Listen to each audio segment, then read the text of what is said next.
इस वीडियो में हम जानेंगे खाटू श्याम की कहानी कि उनके ये नाम कैसे पड़ा और क्या आप जानते हैं कि इनका कनेक्शन महाभारत से भी है। आपको सारी इन्फॉर्मेशन इस वीडियो में मिलेगी। तो शुरू करते हैं। तो महाभारत का युद्ध जो है चल रहा होता है, कौरव और पांडवों की जो युद्ध है उसके बीच में सूर्यास्त होता है और सूर्यास्त में युद्ध रुक जाता है। तो उसी समय जो है एक आदमी आके बैठता है पीपल के पेड़ के नीचे जहाँ पे युद्ध हो रहा होता है और शाम का समय होता है, युद्ध रुका हुआ होता है।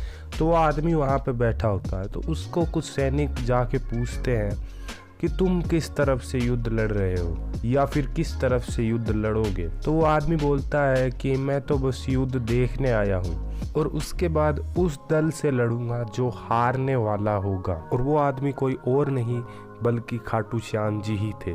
फिर वो सैनिक उनसे आगे पूछते हैं कि पर आपकी सेना कहाँ है, क्या आप अपनी सेना का इंतज़ार कर रहे हैं। तब खाटू श्याम जी कहते हैं कि मुझे किसी सेना की कोई आवश्यकता नहीं है, मेरे पास जो मेरे 3 बाण हैं वो ही काफ़ी है दोनों दलों की पूरी सेना को ख़त्म करने में। तो उनकी ये बात सुनकर सभी लोग आश्चर्यचकित हो जाते और उनसे उनका नाम जानना चाहते कि भाई आप कौन है इतने शक्तिशाली। तो वो बोलते हैं कि मैं भीमसेन का पौत्र हूँ, घटोत्कच का पुत्र, महाबली बर्बरीक हूँ। खाटू श्याम जी का नाम जो है वो बर्बरीक होता है। और जब ये बात श्री कृष्ण तक पहुँचती है तो वो सोच विचार करने लगते हैं कि ये बर्बरीक पराजित सेना का साथ देंगे तो ये पांडवों के लिए खतरा बन सकते हैं, उनकी जो जीत को वो हार में बदल सकते हैं। क्योंकि श्री कृष्ण को पता था कि इस युद्ध में कौरव हारेंगे, तो बर्बरीक ने कहा था मैं हारने वाले का साथ दूंगा।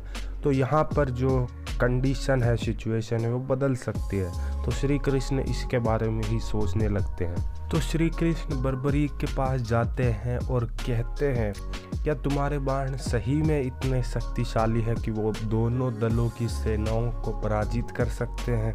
बर्बरीक कहते हैं कि हाँ बिल्कुल, मैं दोनों दलों की सेना को एक साथ हरा सकता हूँ मेरे बाणों से। और वो कहते हैं कि इतना ही नहीं, मैं तो इस पेड़ पर लगे सारे पत्तों में छेद कर सकता हूँ और जो जमीन पर पत्ते पड़े उनमें भी छेद कर सकता हूँ सिर्फ एक बाण से ही। श्री कृष्ण कहते हैं कि अच्छा ऐसी बात है तो मुझे ये तुम करके दिखाओ। तो बर्बरीक कहते अभी लीजिए। वो एक बाण निकालते हैं और उसको चला देते हैं।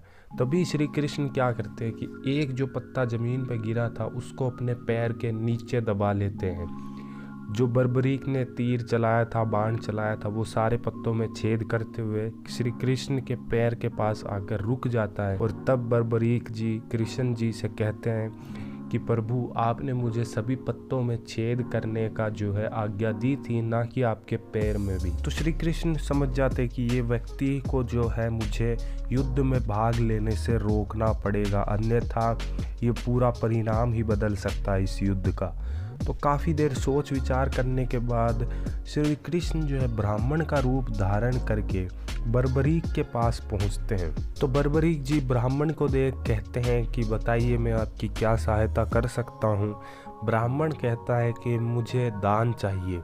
तो बर्बरीक जी कहते हैं कि मेरे पास कोई मूल्यवान वस्तु तो नहीं है अभी, मेरे पास ये वस्त्र है और आभूषण है, अगर आपको चाहिए तो बताइए मैं आपको आभूषण दे सकता हूँ। तो ब्राह्मण कहता है कि मैं वही मांगूंगा जो तुम्हारे पास है, पर तुम हो सकता है शायद उसे दे नहीं पाओगे। तो बर्बरीक जी कहते हैं कि आप मांगिए तो सही, ऐसी कोई बात है तो मैं अपने प्राण भी दे दूंगा, आप बस बताइए आपको चाहिए क्या। तो ब्राह्मण कहता है कि मुझे तुम अपना शीश काट कर दान में दे दो। तो बर्बरीक जी ये कहते हैं कि तुम कोई ब्राह्मण नहीं हो सकते, अब मैंने वचन दिया है तो मैं मेरा वचन तो पूर्ण करूंगा, पर मैं जानना चाहता हूँ कि तुम असल में कौन हो। तो ब्राह्मण कहता है कि मैं श्री कृष्ण हूँ और वो अपने असल रूप में आ जाते हैं। और श्री कृष्ण उनसे कहते हैं कि मैं नहीं चाहता कि तुम ये युद्ध लड़ो। तो उनकी ये बात सुनकर बर्बरीक जी कहते हैं कि ठीक है प्रभु, आपने जैसा कहा मैं वैसा करूँगा, पर इसमें आपकी इच्छा जो है वो पूरी हो जाएगी, पर मेरी इच्छा मेरे साथ ही खत्म हो जाएगी। तो श्री कृष्ण पूछते हैं कि तुम्हारी इच्छा क्या है वो बताओ। तो बर्बरीक जी कहते हैं कि मैं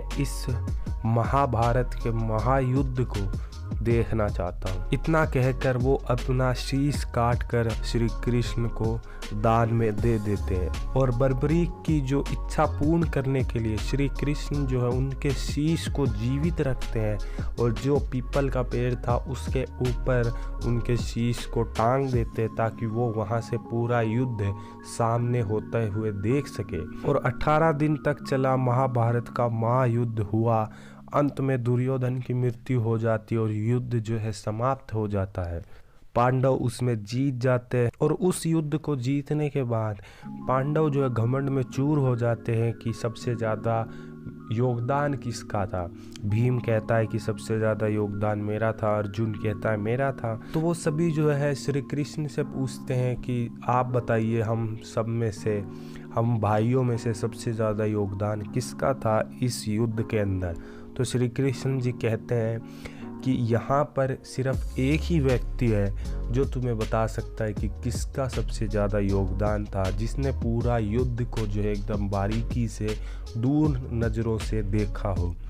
ऐसा वो व्यक्ति है बर्बरीक, तुम जाके उससे पूछो। तो वो जब बर्बरीक जी से पूछते हैं कि बताइए सबसे ज़्यादा योगदान किसका था, तो बर्बरीक जी मुस्कुराते हुए बोलते हैं कि जिस टीम में श्री कृष्ण हो वो कैसे हार सकती है। अगर तुम मुझसे पूछो कि असली विजेता कौन है इस युद्ध का, तो वो श्री कृष्ण है। यदि वो ही तुम्हारी टीम में नहीं होते तो पांडव कभी के ही हार जाते।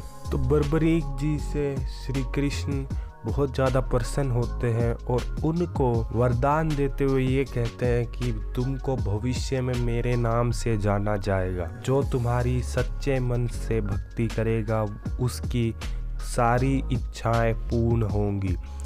जो हार कर तुम्हारे पास आएगा उसकी विजय अवश्य होगी। तुम हारे का सहारा बनोगे। फिर बहुत सालों के बाद बर्बरीक जी की मूर्ति है वो मिलती है एक जगह और उस जगह का नाम होता है खाटू, जो कि सीकर जिले के रिंगस कस्बे के से थोड़ी सी दूर पड़ती है। और वहाँ पर जब वो मूर्ति मिलती है तो वहाँ के राजा एक बड़ा सा मंदिर बना देते हैं और उस मंदिर का नाम पड़ता है खाटू श्याम। क्योंकि मूर्ति जो है खाटू में मिली थी तो खाटू नाम वहाँ से आया।